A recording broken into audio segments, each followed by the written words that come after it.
Hello friends, welcome to literature fire channel. இன்றைக்கி நம்ம சேனலில் ஃப்ரான்சிஸ் பேக்கன் எழுதின ஆஃப் ஃப்ரெண்ட்ஷிப் அப்படிங்கிற ப்ரோஸோட சம்மரியை தான் பார்க்க போகிறோம். அதுக்கு முன்னாடி இந்த மாதிரி சம்மரி வீடியோஸ்க்கு நம்ம சேனலை சப்ஸ்கிரைப் பண்ணிக்கோங்க. அதுக்கு முன்னாடி ஆத்தரை பற்றின ஒரு குட்டி இன்ட்ரோ பார்த்துடலாம். இவர் தான் ஃப்ரான்சிஸ் பேக்கன். இவர் 22 ஜான்வரி 1561 பிறந்து 9th ஏப்ரல் 1626 இறந்திருக்காரு. இவர் ஒரு இங்கிலீஷ் ஃபிலாசபர் அண்ட் ஸ்டேட்ஸ்மேன்.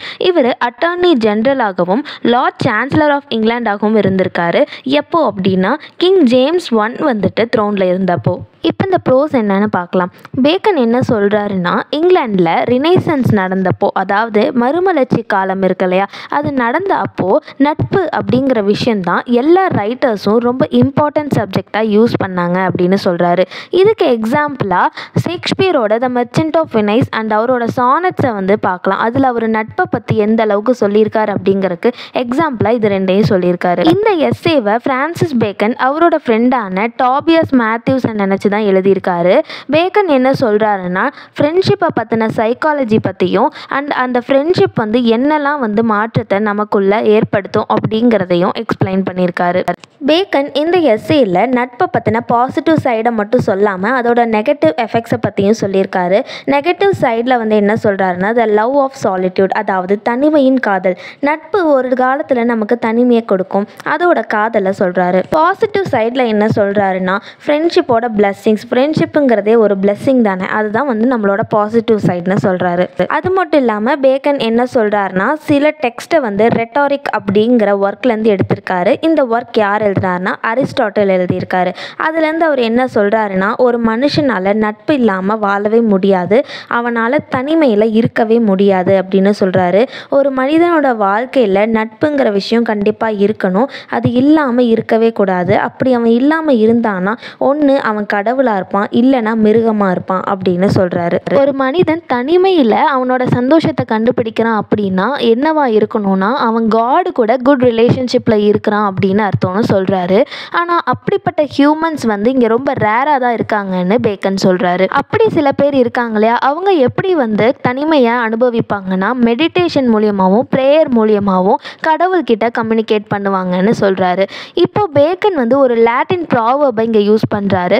என்ன அப்படின்னா, மேக்னஸ் சிவிட்டாஸ் மேக்னஸ் சாலிட்யூடோ. இதுக்கு அர்த்தம் என்னன்னா, a great city is a great solitude. ஒரு பெரிய நகரம், ஒரு பெரிய சிட்டி, ஆனால் அங்கே ஒரு பெரிய தனிமை இருக்குன்னு சொல்கிறாரு. ஏன் அப்படி சொல்கிறாருன்னா, அதிக மக்கள் இருக்கிற இடத்துல நட்பும் அன்பும் குறைவாக தான் இருக்கும்னு சொல்கிறாரு. உங்களுக்கு இந்த ப்ரோஸோட எஸ்ஏ மெட்டீரியல் வேணும் அப்படின்னா பை பண்ணிக்கலாம். அதுக்கு நீங்கள் இந்த ஸ்க்ரீனில் தெரிகிற மெயில் ஐடிக்கு மெயில் பண்ணிங்க அப்படின்னா உங்களுக்கு ப்ரைஸ் டீட்டெயில்ஸ் எல்லாமே நாங்கள் உங்களுக்கு இன்ஃபார்ம் பண்ணிடுவோம். நீங்கள் பே பண்ணிவிட்டு வாங்கிக்கலாம். நாட் ஓன்லி திஸ் எஸ்ஏ, உங்களுக்கு என்ன மெட்டீரியல், என்ன எஸ்ஏ மெட்டீரியல் வேணும்னாலும் நீங்கள் மெயில் பண்ணிங்க அப்படின்னா ப்ரைஸ் டீட்டெயில்ஸ் இன்ஃபார்ம் பண்ணுவோம், நீங்கள் பே பண்ணிவிட்டு வாங்கிக்கலாம்.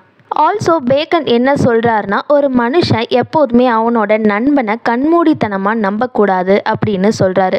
குறிப்பாக ஹை பொசிஷனில் இருக்க பர்சன் அவங்களோட நண்பனை பிளைண்டாக நம்பக்கூடாதுன்னு சொல்கிறாரு.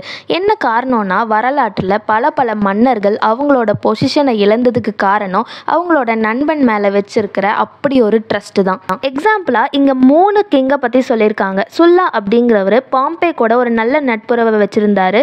அவரை விட பெரிய பொசிஷனுக்கு உயர்த்தி விட்டாரு, ஆனா அவருக்கு கிடைச்சது நம்பிக்கை துரோகம் தான். அதே மாதிரி தான் ஜூலியஸ் சீசர் அவரோட நெருங்கிய நண்பனான டெசிமஸ் ப்ரூட்டஸாலேயே நம்பிக்கை துரோகம் செஞ்சு கொல்லப்பட்டாரு.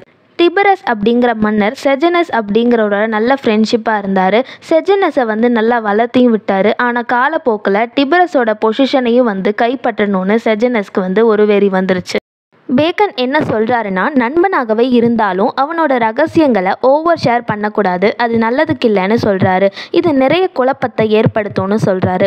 அதுக்கு எக்ஸாம்பிளாக ஃப்ரெஞ்ச் அரசரான லூயிஸ் 11 அவரோட ஃப்ரெண்டான டியூக் சார்லஸ் ஹார்டி கிட்ட நிறைய ரகசியங்களை பகிர்ந்துக்கிட்டது காலப்போக்கில் நிறைய கன்ஃபியூஷன்ஸை ஏற்படுத்துச்சுன்னு சொல்கிறாரு. ஃப்ரெண்ட்ஷிப்க்கு 2 ஃப்ரூட் இருக்குன்னு சொல்கிறாங்க, 2 கனி. அந்த முதல் கனி என்னன்னா, ஒருத்தன் அவனோட நண்பன் கிட்ட நல்லா கம்யூனிகேட் பண்ணணும். அவனோட விருப்பம் வெறுப்பு எல்லாமே கம்யூனிகேட் பண்ணணும். துக்கம் சந்தோஷம் எல்லாமே.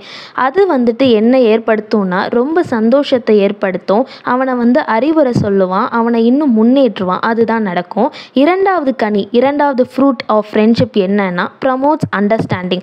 அதாவது இது மூலியமா அவங்களுக்கு ஒரு அண்டர்ஸ்டாண்டிங் கிடைக்கும் இல்லையா, புரிதல். அந்த புரிதல் தான் செகண்ட் ஃப்ரூட் அப்படின்னு சொல்றாங்க. இந்த மாதிரி ஒரு ஃப்ரெண்ட்ஷிப் இருந்துச்சு அப்படின்னா ஒரு நல்ல நண்பனா இருக்கவன் நல்ல நல்ல அறிவுரைகளை கொடுப்பான். அந்த அறிவுரைகள் மூலியமா நமக்கு ப்ரெசன்ட் லைஃப்ல இருக்க பிரச்சனைகள்ல இருந்து விடுபட்டு நல்ல ரிலீஃப் கிடைக்கும். ஃபியூச்சர்லயும் நம்ம நல்லா இருப்போம், நல்ல வெல்ஃபேர் கிடைக்கும். ஒரு நல்ல நட்பு எப்படிலாம் இருக்கணும் அப்படிங்கிறத பேக்கன் ரொம்ப பியூட்டிஃபுல்லா நல்ல நல்ல எக்ஸாம்பிள்ஸ்லாம் சூஸ் பண்ணி இந்த ப்ரோஸ்ல கொடுத்திருக்காரு. So that was the end of the prose Bacon's of Friendship.